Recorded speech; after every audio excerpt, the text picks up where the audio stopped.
Hello everyone, this is TJ again. Today is the day I'm going to install the laptop screen and batteries on my new ZX Spectrum Omni. And here's how I typically process things. When I get something new, before you start hacking into it and adding batteries and all these other things, because in this case we're going to actually be opening up the case and playing around inside. So I think it's important when you get something, make sure it works first, because if you're putting batteries in, if those batteries are no good, and I don't know if you've been studying the 18650 batteries that go in this on Amazon. If you look through all the reviews, you can see some stellar reviews and then other reviews. It's really bad. These batteries are terrible, blah, blah, blah. They don't come charged. They didn't work. One was dead. So I think it's a good idea, in my opinion, to check the computer first on just regular 110 volt or wherever you are on your power supply, connect it up, make sure it works first. Do a dry run. In this case, I haven't connected the screen yet, but I just did kind of just put it together. I connected the monitor to it. I've got everything set up. I created my boot SD drive per the instructions in the FAQ, and that way it can boot up and I can quickly do something to make sure it works. Also, you think about it, and no place in the FAQ does it show that, hey, before you put batteries and stuff, make sure the on-off button in the back is not in the on position, because you can imagine if you just started breaking into stuff and you got charged up batteries and you're slapping them inside and the button was in the on position, you might zap something. So I think it's important to make sure the on-off button is in the off position, and to do that, you need to turn on the computer first. Make sure it works. So that's what I'm doing here. I'm just going to make sure the computer does boot up and run. And then once I've done that, I'm going to go ahead and shut it all down and make sure the power button's in the off position. Don't touch it again after that. Then I'm going to connect the screen and install the batteries and go from there. So here is the ZX Omni 128. And it's going to be really fun to have this all together and running. So I installed the SD card already. It goes in on this right side here. And I set the dip switches per what the FAQ shows. And I'll get into that more later. The power button is right here in the back. And I'm going to go ahead and turn it on. And we'll see what happens. So power button coming on. And by the way, I think I saw another Omni owner post during that little boot up screen for the SD card. It says something about error. Mine has that too, so I guess maybe we'll figure out if that's any type of issue. But it booted up to the 1982 M-Strad boot screen there. And then what I'm going to do to get into stuff is the red button that's on the side, the NMI button. I'm going to go ahead and push it. And now it's going to access the SD card. I'm going to go ahead and use the arrow keys up here, and I'm going to go down to Demo, hit the Enter, and I'm going to select Aeon. So I'll use the number 6 down arrow, down to Aeon, hit Enter, and kick back, and let's watch a little demo. I've got the sound up to 100, by the way, and that's about as loud as it is. I'm going to try to zoom in on the screen here so you can actually kind of view things.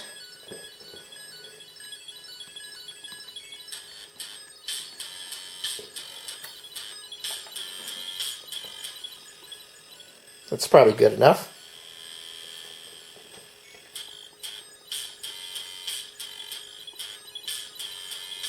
So she booted. I'm running off of 110. Using the 3 amp power supply they sent along, and so I'm excited. I left the peel off screen on still, since I'm going to be playing around and get fingers all over. I'll take that off at the end. So that's it. Computer is up and booted. I'm going to go ahead and stop this, and then the next thing I'll do is kind of get things staged up to flip it over and start getting inside and dealing with the battery stuff.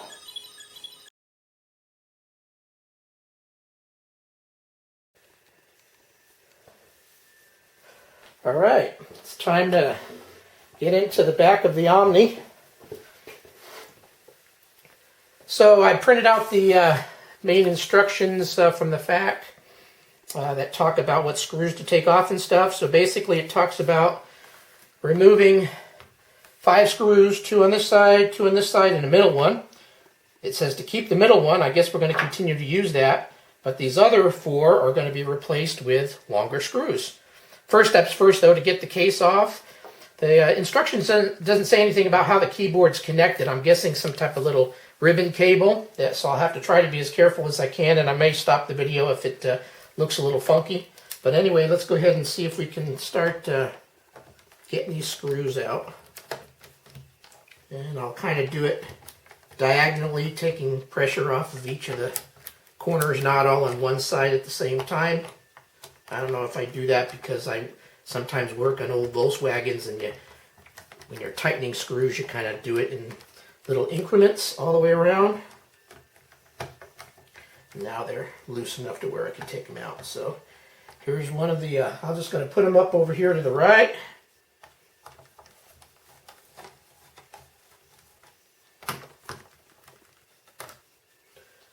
And this step-by-step stuff may be boring to some, so if you're not into this kind of thing, I'm kind of the type of person that really likes step-by-step and really kind of see how it works. And then you can fast forward to part that makes more sense for you.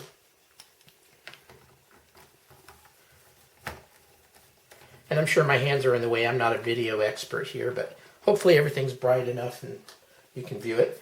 And now I'm going to remove this middle one. And it said to keep that one, so I'm going to try to keep it separate from the other ones, just in case it's a slightly different screw or something. Put it up over here. So now this is loose, so I think I'm going to spin it around and see if I can kind of shimmy things. Yeah, so here's some cables, ribbon cables, and it's probably don't need to disconnect it actually. I can probably just do this because I'm not going to be doing much of anything else. I do need to confirm that the solder joint is soldered for the set, and it looks like it is. There's no way this is going to pick it up.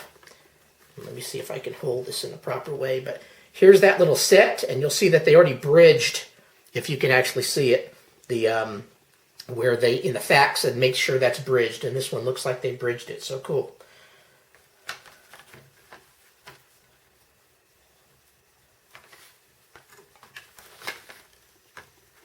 In case you want to kind of see the video board a little bit, logic board, silly me.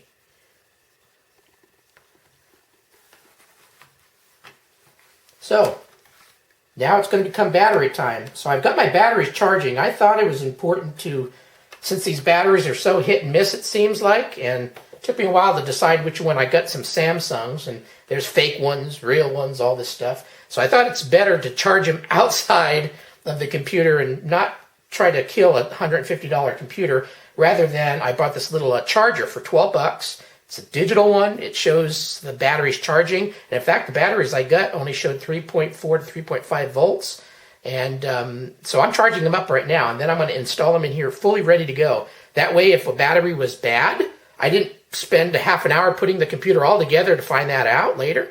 So again, I think it was a cheap way, 12 bucks, to use it in advance. I can use it on my other batteries that I have. I got one that does not only the 18650 battery types, but it also does regular AA and AAA, and so it will be useful anyway.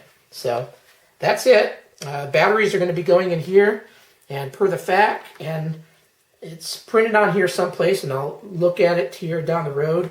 But yeah, it looks like it's on the plastic here. Negative this side, positive this side. Negative this side, positive that side. So make sure you put the batteries in right. That's going to be my goal. Everything looks great in here. I'm going to just set this down, and I'm going to turn off the video and wait for my batteries to get fully charged, and then I'm going to be sticking them in and then getting the laptop screen installed.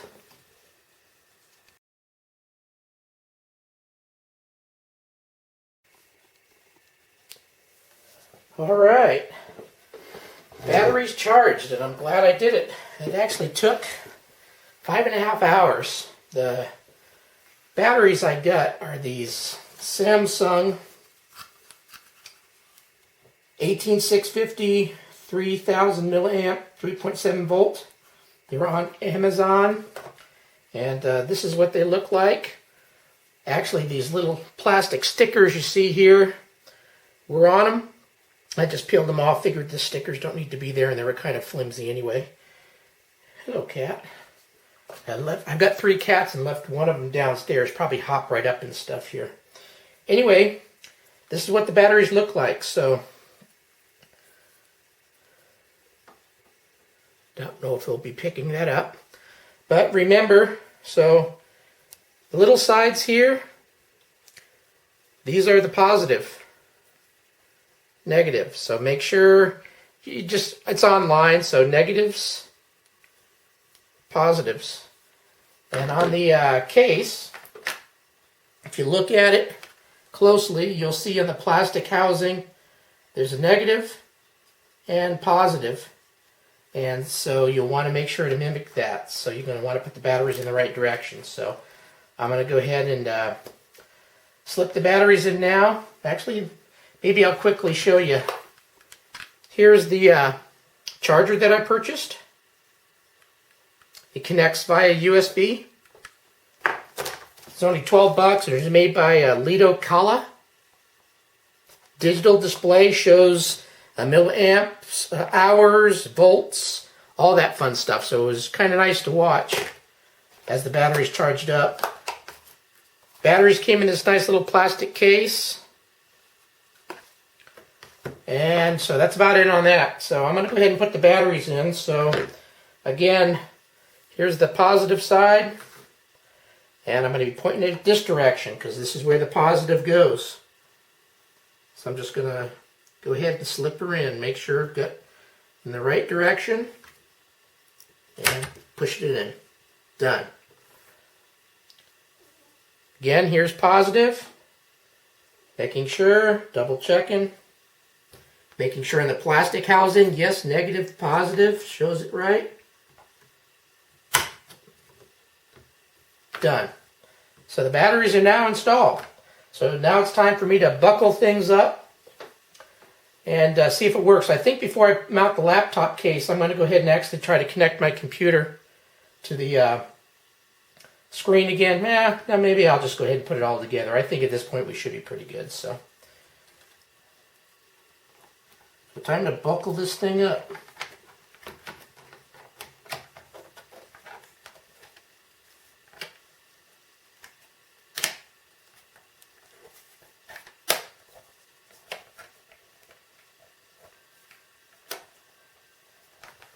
So I'm going to go ahead and halt the video here for a moment, get the screws ready, and get that all mounted up.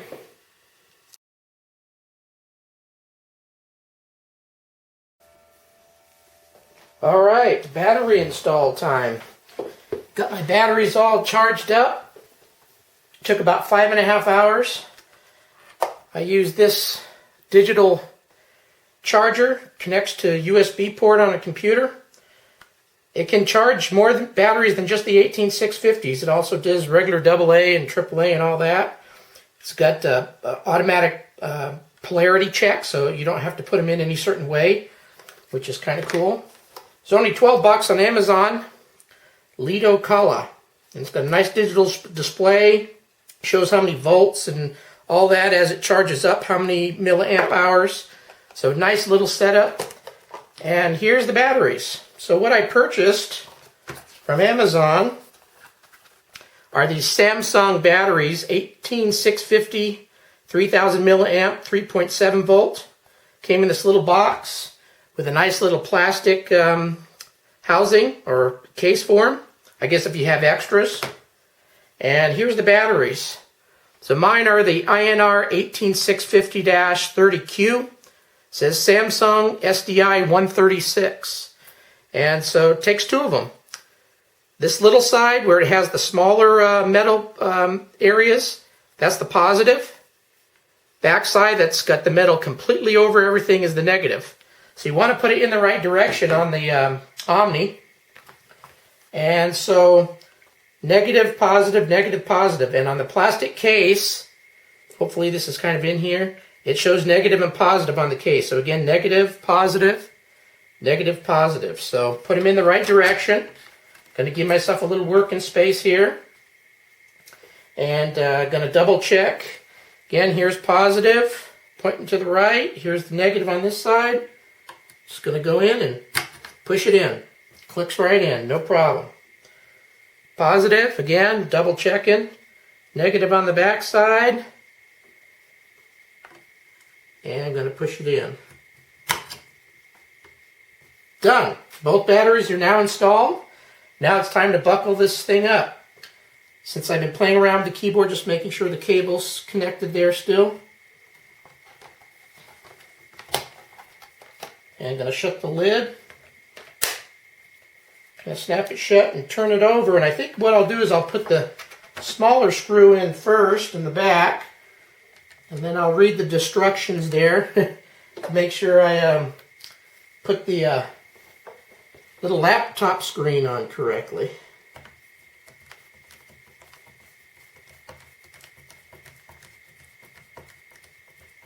And I'm just going to kind of loosely tighten it, not super tight. Kind of look around the screen, make sure it's all nice and closed. Nothing's open on it. Looks fine. I know my hands are probably in the way, but... Alright, so let's go get the screen. Sorry my body's in the way here. I put this stuff back in the box because the cats are out and I didn't want them in stuff. So, the instructions showed one certain way to do it, but I think I'm going to just flip up these lids a little bit here.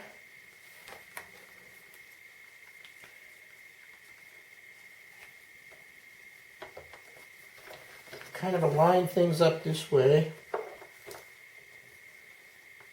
Close these and see if I can get things lined up.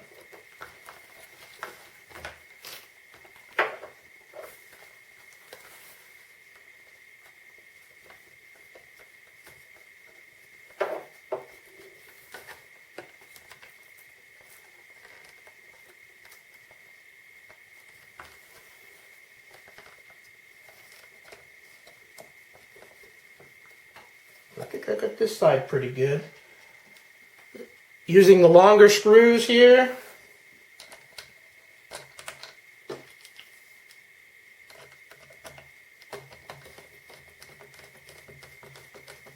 And I'm just going to kind of loosely put it on. Long screw number 2. And you'll notice when you put the, you flap this latch over, there's rubber feet already on the back of the case.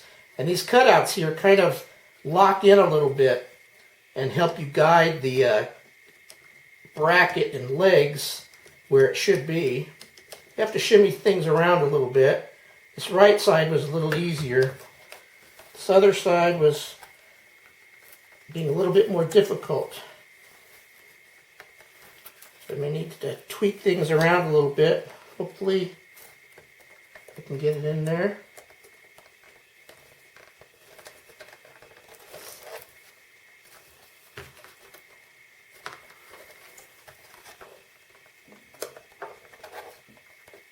Right there.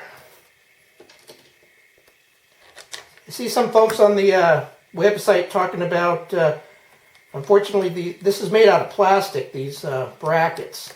I think the maker of this is going to make some metal legs that we're going to be able to get, which will be nicer, and I think I'll definitely get those. These are okay. They do seem a little bit flimsy, but that's all right. So now I'm just going to just kind of tighten everything up a little bit. Not super tight, just tight enough. Give it a little resistance there. And kind of go around. Again, I kind of like doing the diagonal thing.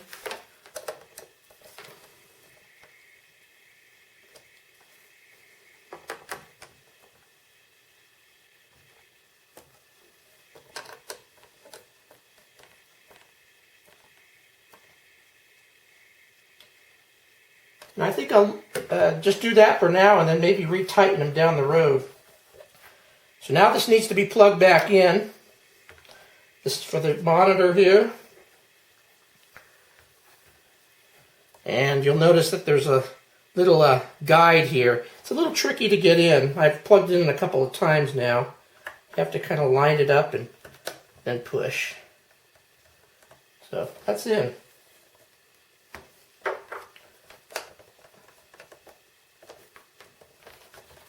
think I'll tighten up it just a little bit more. Now that I kind of flimmied things around a little bit.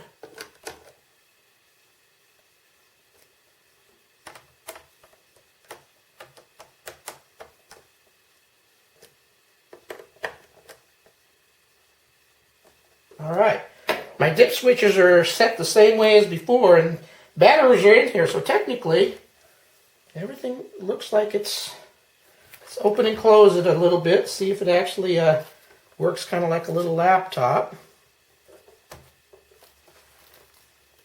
Yeah, see, not bad. Now we're just going to go ahead and I'll do another video in a bit when everything's connected. I'm going to change the settings on this to do the 128K instead of the 48. I just set it up per the original FAQ, which was just a Spectrum 48. I'm going to go ahead and try to turn it on. Let's see what happens. So power button in the back here.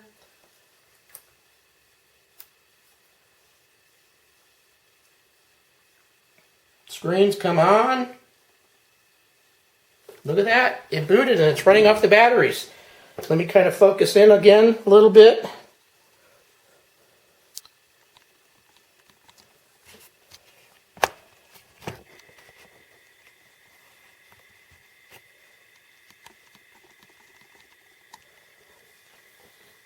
And we'll run a demo here. I'm going to hit the NMI button.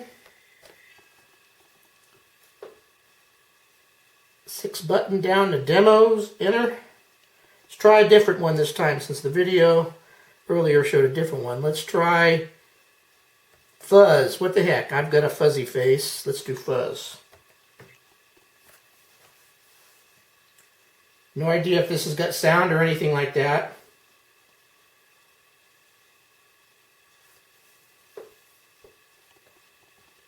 Up to full 100.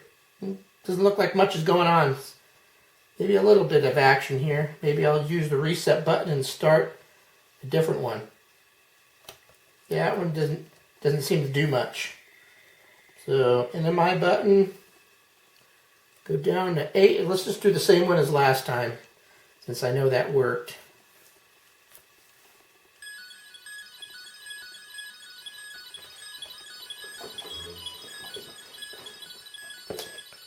So I'm running out of batteries right now. Very cool.